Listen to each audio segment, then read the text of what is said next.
د لویو بښونکي څښتن الله په نامه سلامونه او نیکې هیلې تاسو ټولو ګرانو زده کوونکو ته. ګلالي زده کوونکو، بیا هم ستاسو ښوونکي یم مرضیه غفوري د 5م ټولګي پښتو مضمون سره. ګلالي زده کوونکو، د نن ورځې د لوست موضوع د متضادې کلمې پاڼه ده 14مه، لوست دی 8م، برخه هم ده 40مه. ګرانو زده کوونکو، تیره ورځ درس کې مو لوستلي وو چې متضادې کلمې څه شی دي او د هغه پیدا کول او مثالونه یې په نظم یا د محمد عثمان نژاد په یو شعر کې هغه زموږ تیره ورځ لوست وو، تاسو ته مو درکړ. او ترڅنګ ما هم دا موضوع مې هم تاسو ته ویلې وه چې د کلمو په لیکلو کې تاسو ګران ماشومان باید د پنډکونو کارول په تورو کې یعنې تزیر شي او غلطې ونه کاروئ، ځکه چې ما وویل د معنا د بدلون لامل کیږي. بیا هم د بسم الله الرحمن الرحیم په ویلو سره راځو ګرانو زده کوونکو د خپل لوست پیلوو.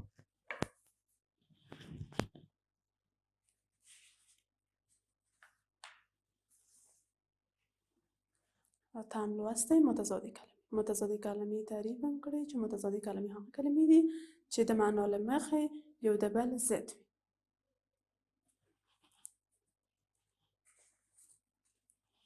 شعر مو لوستلی و، د محمد عثمان نژاد و. په دې شعر کې تاسو متضادې کلمې پیدا کړئ. اوس بیا هم تاسو تکرار وایم، تاسو دقت وکړئ. کارګران مو شپه او ورځ په کار لګیا دي، د هېواد سختو دردونو ته دوا دي. دلته د شپه او ورځ یو د بل ضد کلمې وي، متضادې وي، او همدغسې درد د دوا په مقابل کې دا هم متضادې کلمې. د ژوندون سړې تودې زغمي په مینه، د وطن د آبادۍ لار کې فنا دي. دلته سړې تودې، دلته موږ ولوستلې چې سړې تودې دا دوه کلمې وي چې یو د بل ضد وي. یعنې دغه لوست تر پایه پورې موږ ولوستو، انشاءالله ستونزه پکې نه لرئ.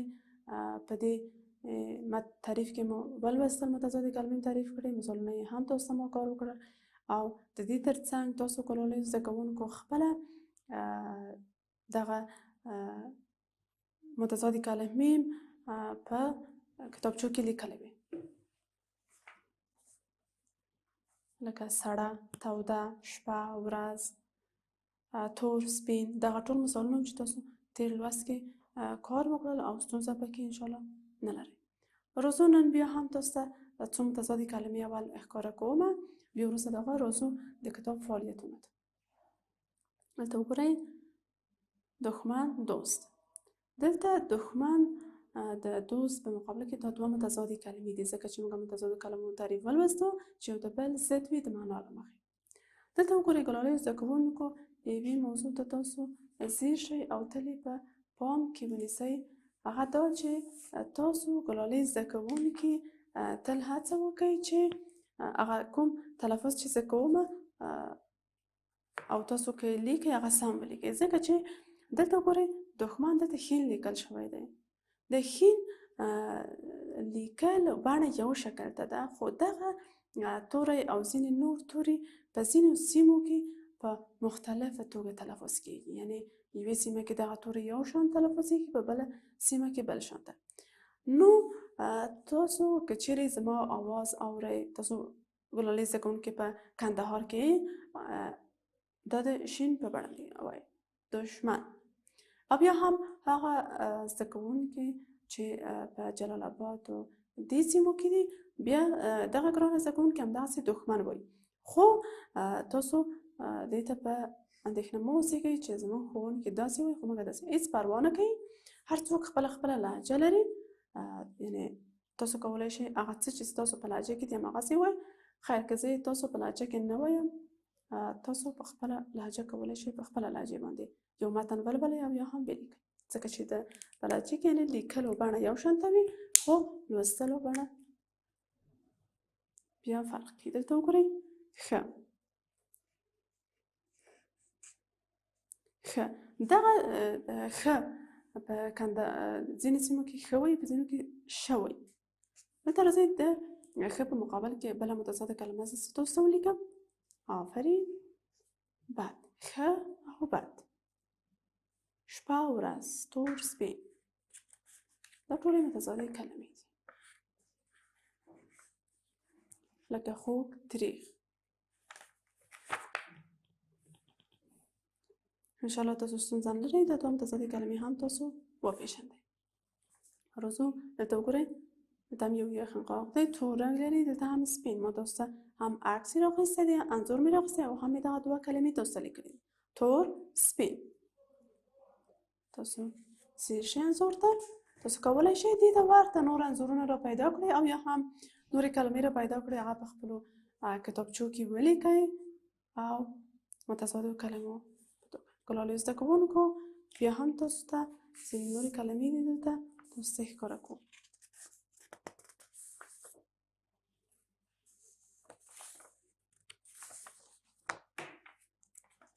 دلته وګورئ سپین رنګ، دلته تور رنګ، دا یو د بل ضد دي. تاسو کولی شئ تور ولیکئ، دلته ما لیکلي دي سپین.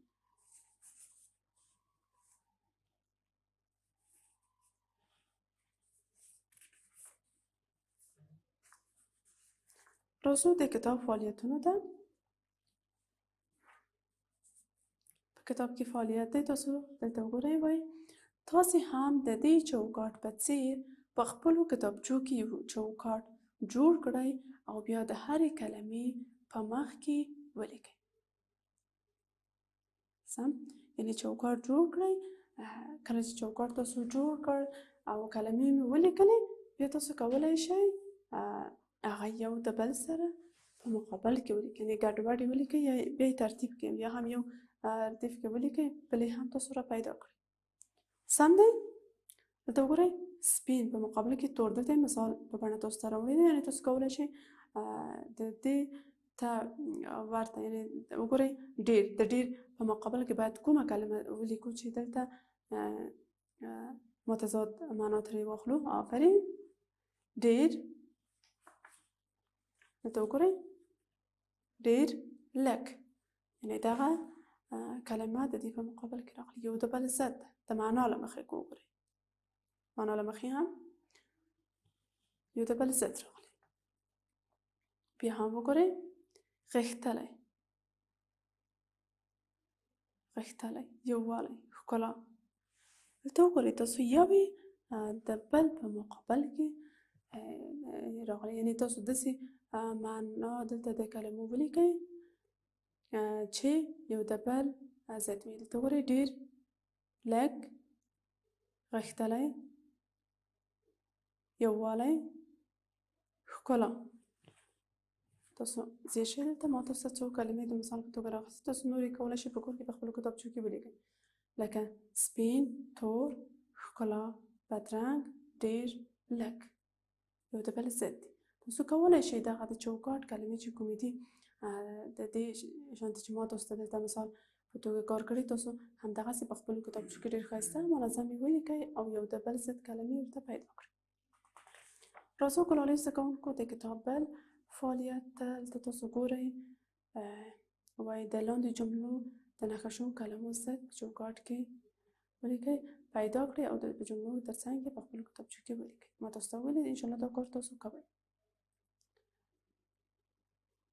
راځو دلته بیا هم دلته کلمې راغلي دي، یعنې په خپله جمله کې کلمه راغلې ده، تاسو یې هغه کلمه چې حلقه شوې ده تاسو کولی شئ د هغه ضد یې په دې خوا چوکاټ کې، یعنې په تش ځای کې ولیکئ. آماده یاستئ؟ آفرین. وایي په افغانستان کې لوی او واړه غرونه ډېر دي.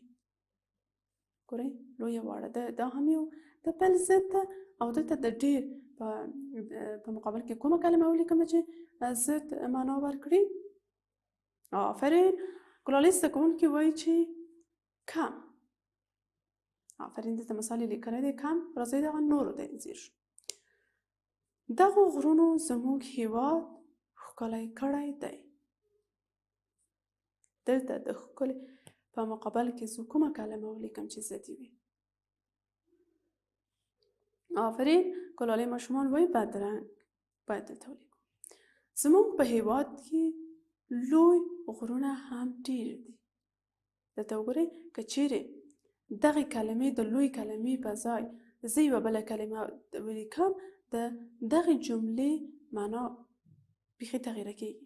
زموږ په هېواد کې واړه غرونه هم ډېر دي. ګورئ واړه د لوی په ځای که زه واړه ولیکم، تاسو کولی شئ دلته پر څنګ یې واړه ولیکئ.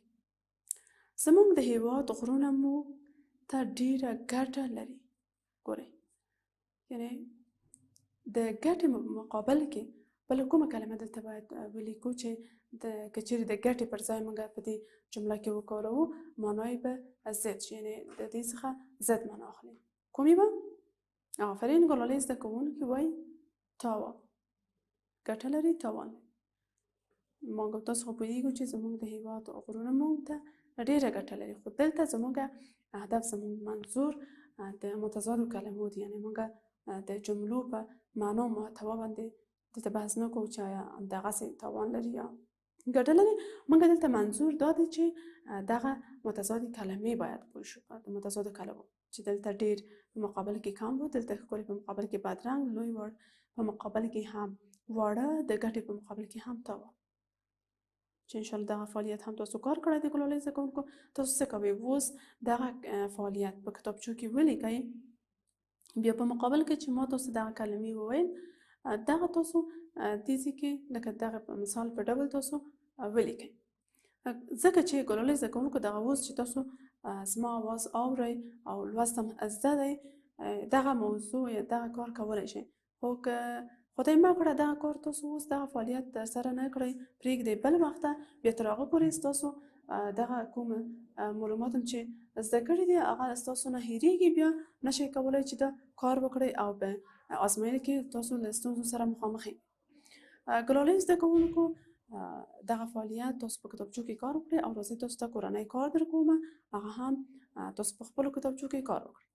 دلته ویلي دي وایي زده کوونکي دې په خپلو کتابچو کې څو متضادې کلمې ولیکي او بیا دې په جملو کې وکاروي. یعنې څو متضادې کلمې تاسو را پیدا کړئ، اول متضادې کلمې ولیکئ، بیا وروسته د هغه لکه څنګه چې تاسو لغتونه د تل په شان جمله جوړوئ، هماغسې تاسو کولی شئ دغه متضادې کلمې هم په جملو کې وکاروئ. یعنې یوه کلمه لکه تور چې تاسو پیدا کړه، د سپین په مقابل کې متضاد او هم تور ته جمله جوړه کړئ او هم سپین ته. یعنې داسې جملې چې که چیرې یوه کلمه یعنې د تور په ځای سپین وکاروئ، جملې مفهوم تغییر شي او یو د بل ضد معنا ترې واخیستل شي. ګلالۍ زده کوونکو دا زموږ د نن ورځې لوست چې تر بیا هم ستاسو درانه چوپړ ته حاضرېږم. تاسو له یو بښونکي خدای ته سپارم. الله مو مل شه. ښه ورځ، بریالي اوسئ.